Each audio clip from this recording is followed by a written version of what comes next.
Lo que se les olvida es que el espíritu guadalupano antes lo tenían ustedes siempre traicionando al pueblo.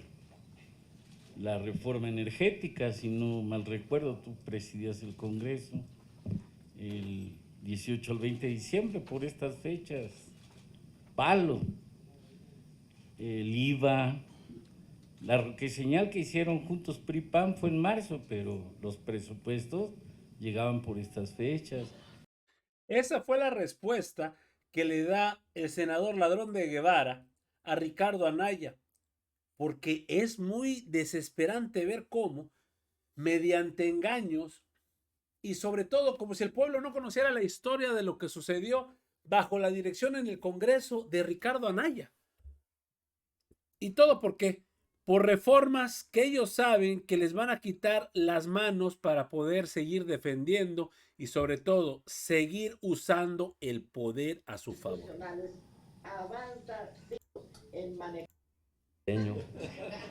Así callan a Ricardo en esta Anaya. Intervención fraterno. A ver, por supuesto que es un ejercicio de congruencia para nosotros.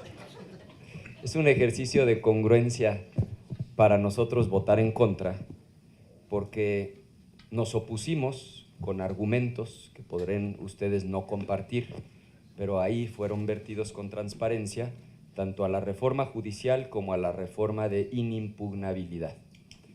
Sería absurdo haber votado en contra de esas reformas y hoy avalar, digamos, la legislación secundaria que desdobla esas reformas. Entonces, yo lo que quisiera reflexionar para no repetir aquellos debates que ya hemos tenido es que creo que estamos ante una discusión mucho más profunda que simplemente la legislación secundaria. Creo que aquí lo que se contraponen son dos visiones y ambas defendibles. Lo que creo que ha faltado es que ambas partes asuman con mayor valentía la defensa de su postura. O sea, por un lado tenemos la visión de Montesquieu, que decía todo hombre, en lenguaje inclusivo sería todo hombre y toda mujer, que tiene poder se inclina por abusar del mismo y va hasta que encuentra límites.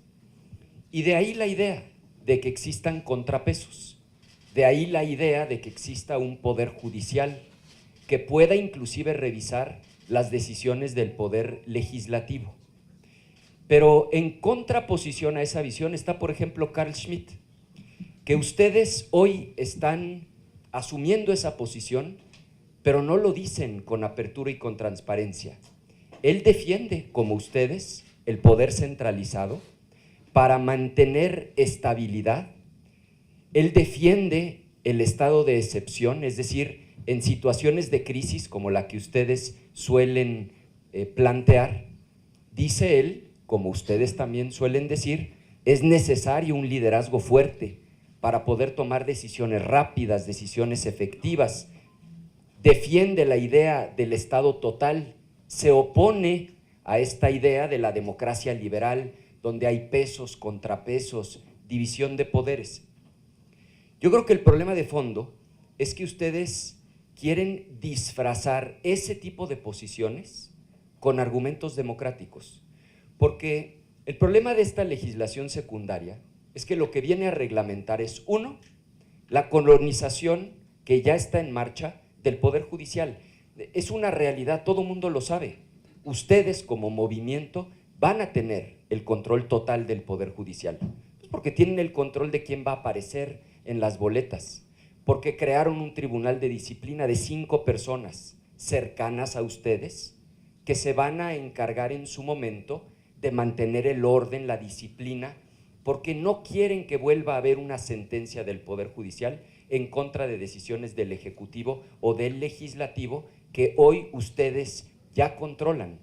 Y por otro lado se está reglamentando la otra reforma constitucional, la de inimpugnabilidad, en donde llegaron al extremo de dejar establecido en la Constitución que aún en el caso de que hubiera una violación flagrante, como que no se reúnan los votos necesarios y un presidente de la Cámara, sea de diputados o de senadores, cante una mayoría, aún habiendo una violación flagrante de ese nivel, ya no existirá un recurso legal para poder controvertir esa decisión. Entonces, yo les haría una invitación, como la de la senadora, fraterna, en el espíritu navideño, a que nos quitemos las máscaras y a que reconozcan que estas reformas tienen su fundamento en estas lógicas de régimen autoritario, de estado de excepción, de liderazgo fuerte para tomar decisiones rápidas, efectivas, en lo que ustedes consideran situaciones límite, porque por lo menos de esa manera estaremos con transparencia defendiendo cada parte aquello en lo que cree. Sí, por consistencia, porque votamos en contra de las dos reformas constitucionales, vamos a votar en contra de la reglamentación de esas reformas constitucionales a nivel de ley secundaria. Es cuanto, presidente. Gracias al senador Ricardo Anaya Cortés del Grupo Parlamentario del PAN. Ahora tiene el uso de la palabra hasta por 5 minutos a favor de los dictámenes el senador Manuel Huerta Ladrón de Guevara. Lo que se les olvida es que el espíritu guadalupano, antes lo tenían ustedes, siempre traicionando al pueblo.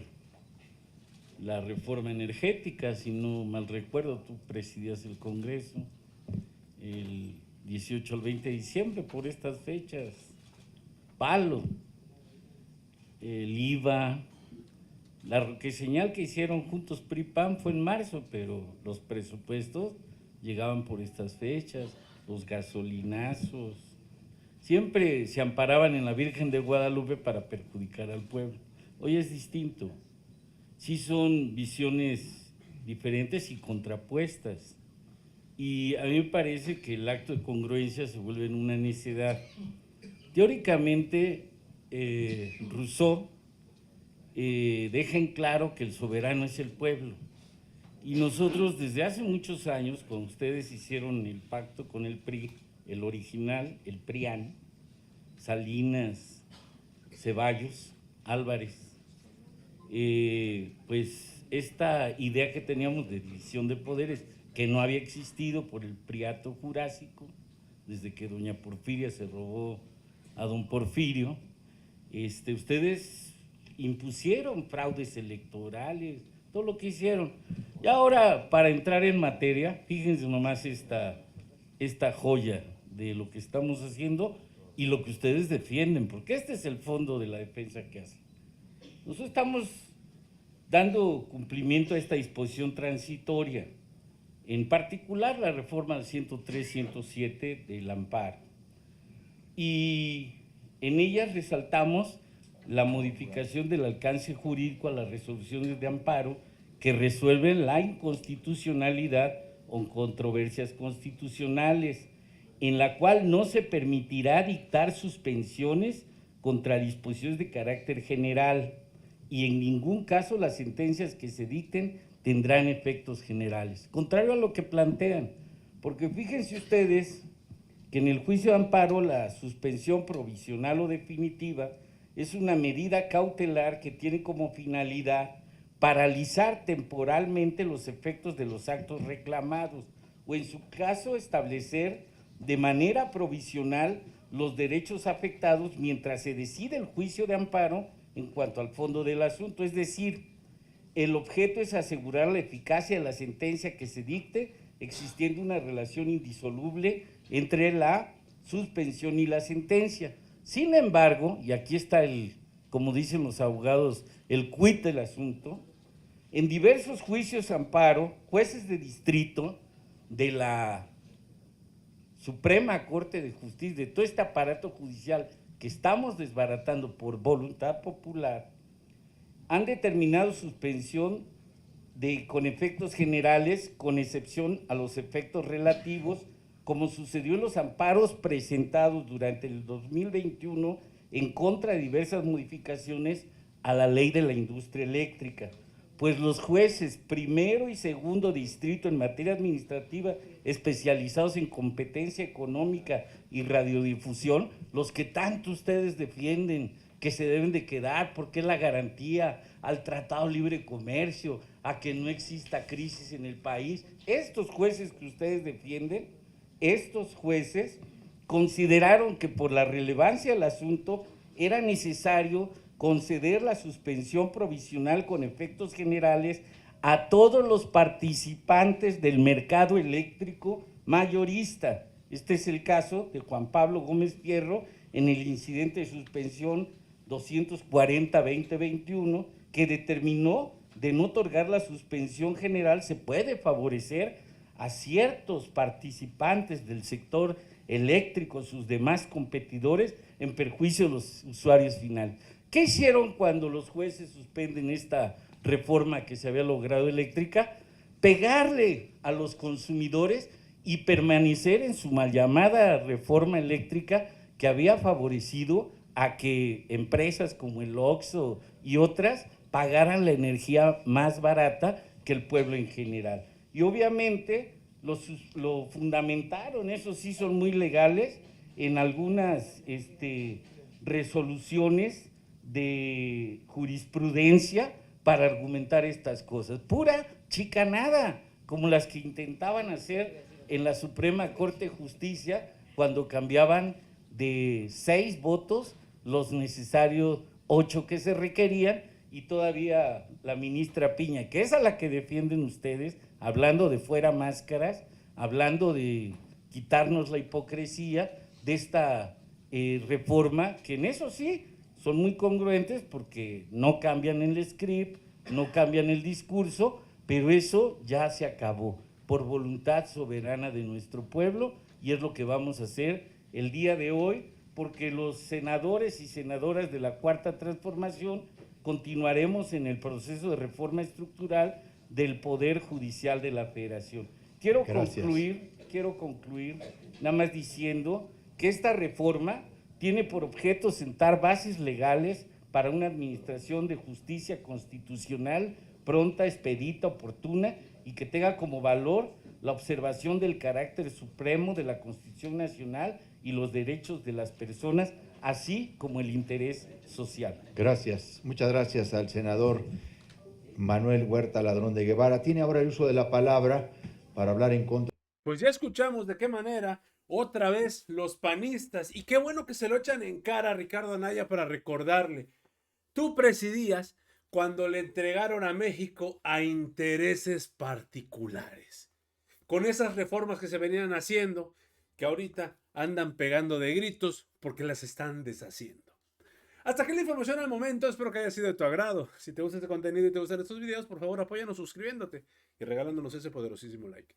Yo soy Pedro para Radar Informa y te agradezco el tiempo que me regalaste para ver este video, y nos estamos viendo en una nueva transmisión. Recuerden, amigos, seguimos evolucionando junto a la 4T. Que sigas teniendo un excelente día.